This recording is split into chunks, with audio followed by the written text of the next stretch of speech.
give it away so that they can make money off of us.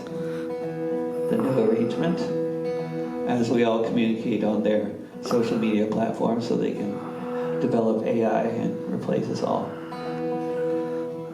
It's a beautiful world. Brave, brave new world. Very brave, new, beautiful world.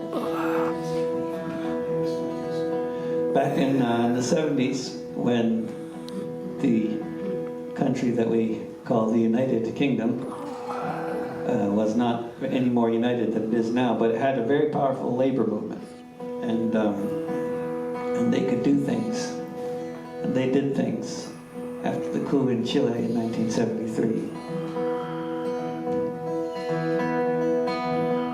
Jet fighters bombed the palace.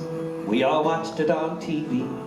The 11th of September, 1973. All across the world, people cried in vain as we heard stories of the students being tortured and slain. Stories of the workers, shop stewards and the rest being slaughtered at the new dictator's behest. Labor groups condemned it, said we were on the workers' side, including all the engineers of East Kilbride. People organized a boycott of General Pinochet, who had overthrown Allende with a Hawker-Hunter jet.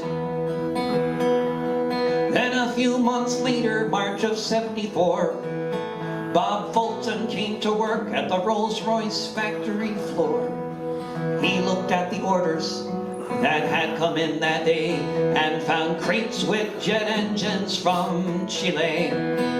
Jet engines from the Air Force across the ocean wide, sent to be repaired in East Kilbride.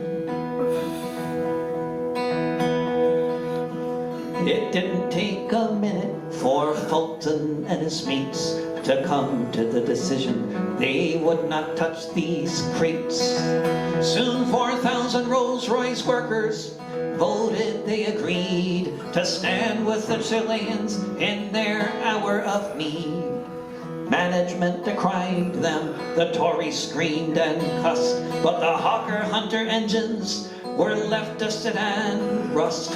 Nowhere else on earth were workers qualified to repair the engines sitting there in East Kilbride.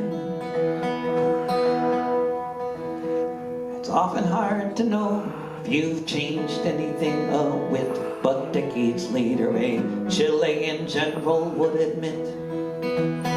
For a time in Santiago there were no fighters in the sky, because the whole Chilean Air Force had not one jet that could fly.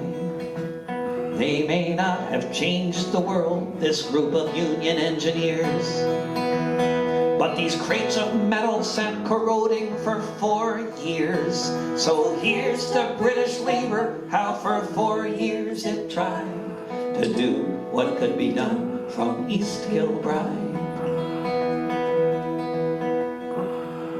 Jet fighters bombed the palace. We all watched it on TV. The 11th of September, 1973.